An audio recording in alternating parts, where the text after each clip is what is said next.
कुछ लोग बदलते हैं, लेकिन अक्सर लोग सारी उम्र नहीं बदलते। मेरी कोलीग और शो की होस्ट रबिया हसन पूछने लगी कि इमरान खान जब जेल में अकेले होते होंगे तो क्या इन्हें एहसास होता होगा कि उनसे कितनी गलतियां हुई। मैंने कहा, दुनिया का मुश्किल तरीन काम अपना एहतसाब करना है। मैं आपका या किसी भी बंदे का एहतसाब करने के लिए हर वक्त तैयार हूँ, लेकिन मैं अपना एहतसाब कभी नहीं करूंगा, ना किसी को करने दूंगा। अगरचे मुझे सब मालूम है कि मैंने कहां कहां गलतियां की हैं, लेकिन मेरी मर्दानगी आना मुझे कभी इजाजत नहीं देगी कि मैं दूसरों के आगे एतराफ़ करूं कि मैं भी आम इंसानों की तरह गलतियां कर सकता हूं या मैं भी मुकम्मल इंसान नहीं हूं। अगर इमरान खान को अपनी गलतियों का इदराक होगा भी तो वो सबके सामने तस्लीम नहीं करेंगे। वो डटे रहेंगे, क्योंकि गलती तस्लीम करने का मतलब है कि आप भी एक आम इंसान हैं। फिर आपका वो एडवांटेज ख़त्म हो जाता है जो आपको दूसरों पर हासिल है। लोग आपको सुपर ह्यूमन समझते हैं जो कभी गलती नहीं कर सकता। आप अपने इमेज को हर्ट होता नहीं देख सकते, इसलिए खान साहब कभी नहीं मानेंगे कि उन्होंने ना सिर्फ गलतियां की बल्कि इन गलतियों की वजह से जेल चले गए। मेरी कोलीग का सियासी झुकाव दीगर कई लोगों की तरह इमरान खान की तरफ है। पाकिस्तान की बाकी पढ़ी लिखी क्लास की तरह वो भी इमरान खान को एक ऐसा ऑप्शन समझती रही है जो इनके नज़दीक पाकिस्तान के सब मसाइल का हल था। वो 2.5 साल से मेरे साथ शो होस्ट कर रही है, लेकिन सुप्रीम कोर्ट के प्रैक्टिस एंड प्रोसीजर एक्ट पर फैसले के बाद इसने इमरान खान से मायूसी का इजहार किया और मुझे कहा कि आप खान साहब पर जो तनकीद करते रहे हैं वो किसी हद तक ठीक थी। आप इन पर तनकीद नहीं कर रहे थे, बल्कि वो गुफ्तगू करते थे जिसे अगर देखा जाए तो इनके सियासी भलाई का पहलू ही निकलता था।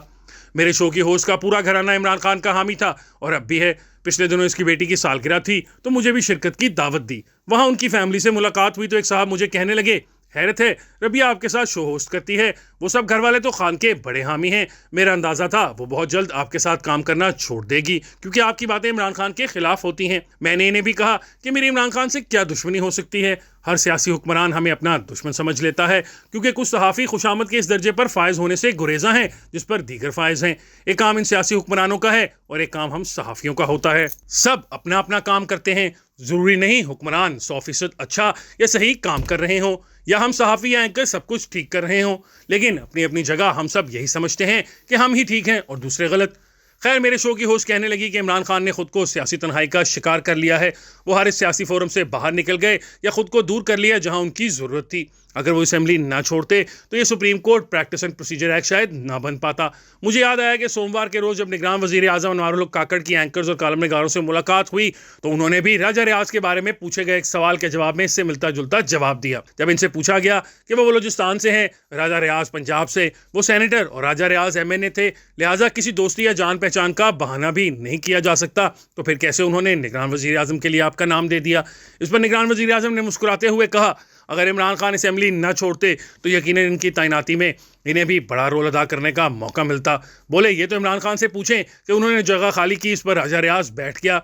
लाइट मूड में अनवारुल हक काकड़ कहने लगे, अगर आपको भी पता चले कि इनके नाम की सरगोशी किसने राजा रियाज के कान में की थी तो इन्हें भी बता दीजिएगा, क्योंकि इन्हें भी इसकी तलाश थी। अब वही बात रबिया हसन कर रही थी कि हर जगह से खान साहब गायब पाए गए जहां इनकी जरूरत थी। आगे चलें तो आप जान पाएंगे कि बात सिर्फ प्रैक्टिस एंड प्रोसीजर एक्ट या निगरान वजीर आजम के नाम तक महदूद नहीं, और बहुत सी जगहों पर इनकी जरूरत थी। लेकिन खान साहब हर वक्त यही समझते रहे कि अगर मैं वजीर आजम नहीं हूं तो फिर हुकूमत रहेगी ना असेंबली, और तो और पंजाब और KP की असेंबली भी नहीं रहेगी। 80% पाकिस्तान पर इनकी पार्टी की हुकूमत थी।